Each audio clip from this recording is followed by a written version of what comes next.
Mapalad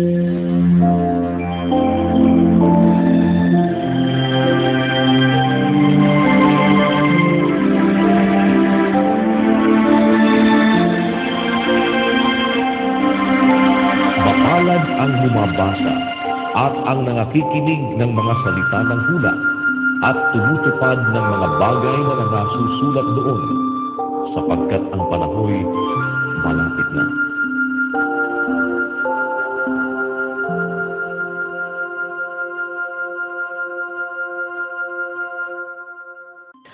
Marcos, Kapitulo 15. At pagka-umaga ay nangagsang-usapan ang mga pangulong saserdote, pati ng matatanda at mga eskriba, at ang buong Sanedrin, at ginapo si Jesus, at inilabas siya, at ibinigay siya kay Pilato.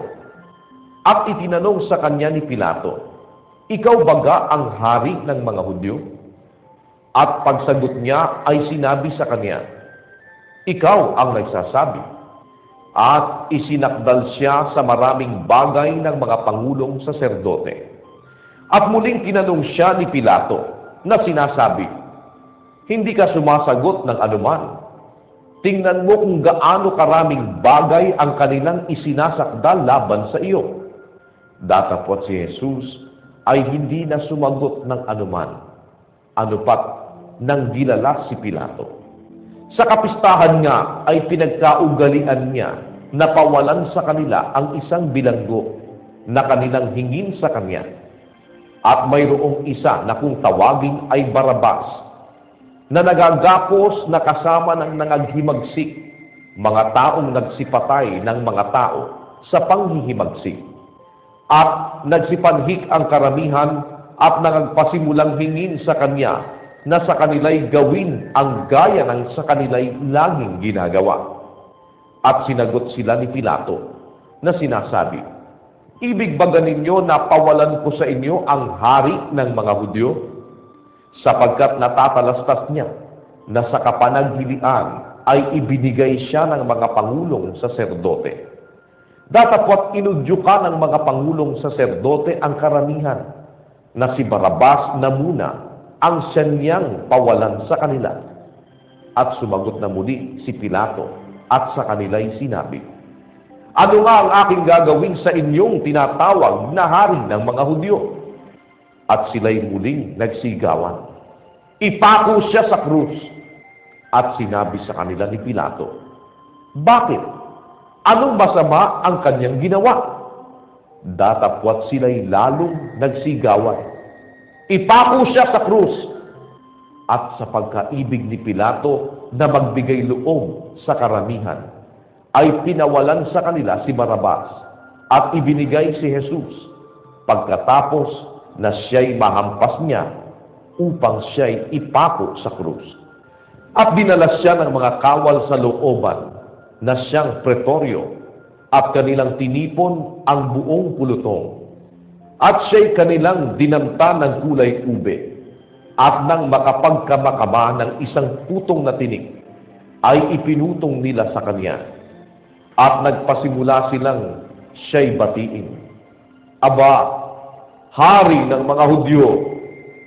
At sinaktan nila ang kanyang ulo ng isang tambo, at siya'y niluluraan, at pagkaluhod nila, siya'y sinamba. At nang siya'y kanilang malibak na, ay inalis nila sa kanya ang kulay ube, at isinuot sa kanya ang kanyang mga damit.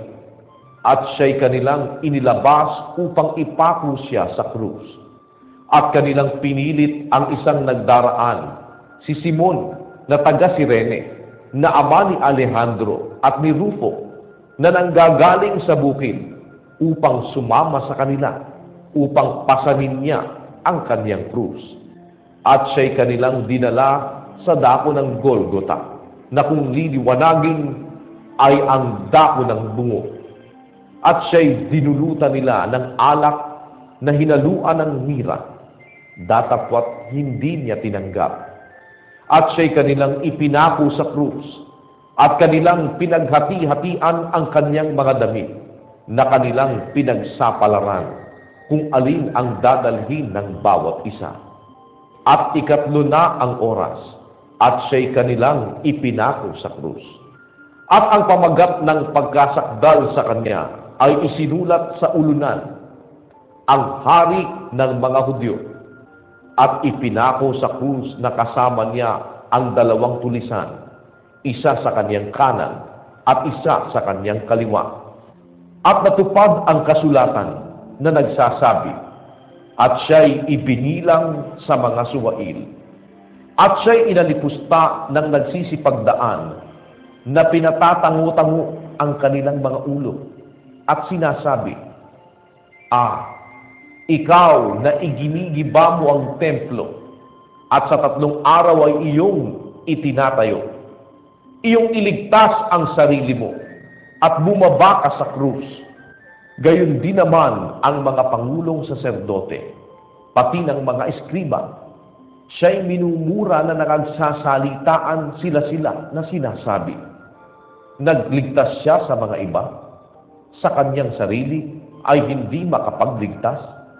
Bumaba ngayon mula sa krus ang Kristo, ang Hari ng Israel, upang aming makita at sampalatayanan. At minumura siya ng mga kasama niyang nangapapako. At nang dumating ang ika-6 na oras, ay nagdilim sa buong lupa hanggang sa oras na ika-9. At ng oras na ika-9 ay sumigaw si Jesus ng malakas na tinig, Eloi, Eloi, lama sabachthani, na kung liliwanagin ay, Diyos ko, bakit mo ako pinabayaan? At nang marinig ng ilang nangaroon, ay sinabi nila, narito, tinatawag niya si Elias. At tumakbo ang isa, at binasa ng suka ang isang espongha, saka inilagay sa isang tambo, at ipinainom sa kanya, na sinasabi, pabayaan ninyo, tingnan natin kung paririto si Elias upang siya'y ibaba. At si Jesus ay sumigaw ng malakas na tinig at nalagot ang hininga. At ang tabing ng templo ay nahapak na nagkadalawa mula sa itaas hanggang sa ibaba. At ang senturyong nakatayo sa tapat niya, nang makitang malagot ang hininga niya, ay kaniyang sinabi, katotohanan ang taong ito ay anak ng Diyos.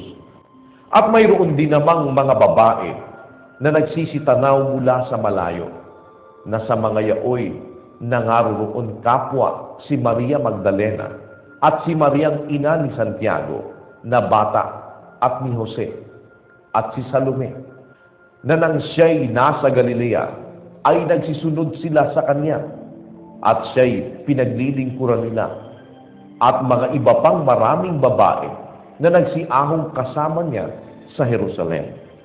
At nang kinahapunan, sapagkat nooy paghahanda, sa makatwid bagay ang araw na nauuna sa Sabat, dumating si Jose na taga Arimatea, isang kasangguni na may marangal na kalagayan, na naghihintay rin naman ng kaharian ng Diyos. At pinangahasan niyang pinasok si Pilato at hiningi ang bangkay ni Jesus.